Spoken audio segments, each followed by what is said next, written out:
While I'm talking about not comparing dogs, I want to compare dogs. All dogs are the same but different. That's just the rule of thumb. Like we treat them all the same way in dog training in varying degrees. Now you have Mobby here, that's a Cocker Spaniel, and we also have Micah here that's a Cocker Spaniel. Micah is hyperactive. This is sort of just a normal, even keel bird dog. This dog isn't hyperactive. I consider it an active bird dog. Yes, all bird dogs are active, but Micah is hyperactive. So they're two completely different dogs and completely different types of dogs, but both of them are similar. They both look alike, but they don't act alike. Now, if we talk about their ability to learn, Micah is very easy to teach, and Mobby isn't hard to teach either. But Micah was picking up car keys at the end of 2 weeks, which is sort of unheard of. He was doing retrieves and picking up car keys. Now, Mobby, I don't think Mobby could be doing that at the end of, it's a few more days, 5 or 6 more days, could be doing that. However, I don't think Mobby will. Mobby will probably do it at about 2.5 weeks, maybe 3 weeks. And if you talk about Mobby, Mobby has some great points about Mobby too, with hold and drop, in that Mobby is different than Micah because Mobby will hold the object, and Mobby is not sloppy mouth. Hold. And when I mean sloppy mouth, Micah is sloppy mouth. Like, in other words, like, you could just touch this and it would fall out of Micah's mouth. But Mobby holds on to it better. Mobby holds on to it much better.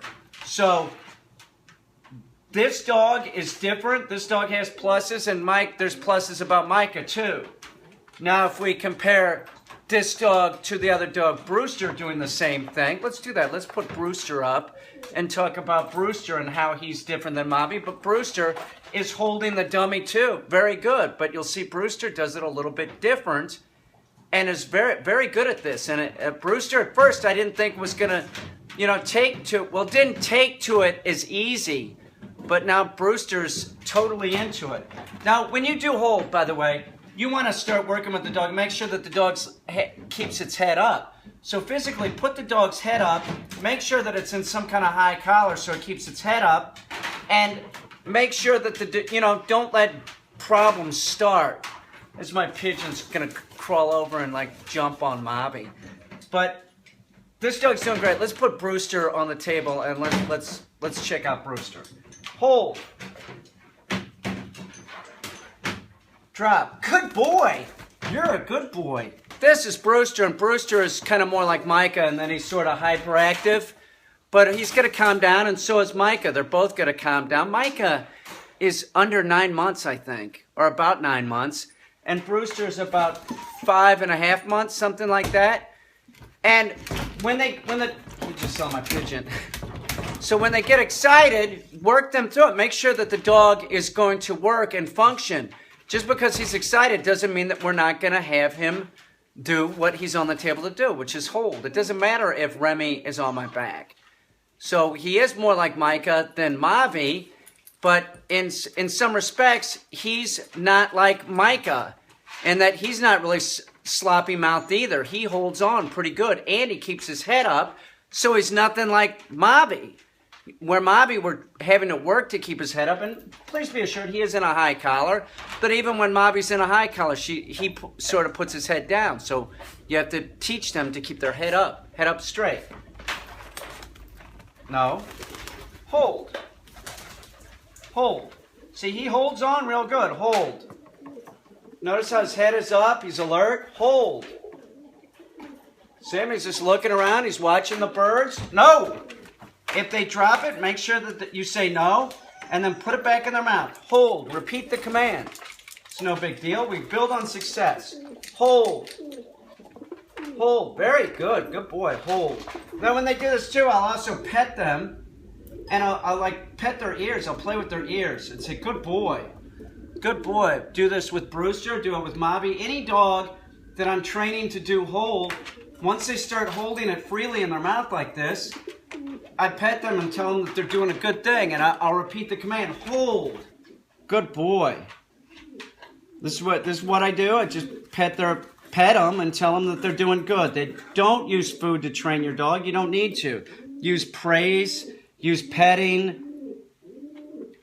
Anything that the dog likes can be used for positive reinforcement. Food is unnecessary and it causes so many problems. And remember, if you're training a hunting dog to do this, to retrieve ducks or doves or quail or anything like that, that's food. You can't train them properly, to carry food in their mouth by training them with food. Does that make sense? That's a fool's game. That is a fool's game. Sit. Hold. Nice. Hold. Hold. Hold. Good boy. Hold. Good Brewster. It's a good boy. Nice. Hold. Good boy. That's just the toilet. Don't worry about it. There's birds all over here. There's 2 birds within a foot away from him. No. Hold. Good boy. Remy's going to fly up here and distract him, so I'm going to take the gummy out of his mouth. Drop. Good boy. That's good, dude. Hold. That's very good. Hold. Nice job. Hold. Beautiful. Beautiful. Good boy. Hold. Good boy. Good boy. Good boy. Hold. See, it's not sloppy mouth. No! As I say, it's not sloppy mouth. Hold. No, hold. Hold. Now there's a lot of birds flying around here, so he's distracted. Hold. Hold. Good boy. Hold. Hold. Hold. Hold. Good boy. Hold. Hold. Good boy. Hold. Hold. Drop. Good boy.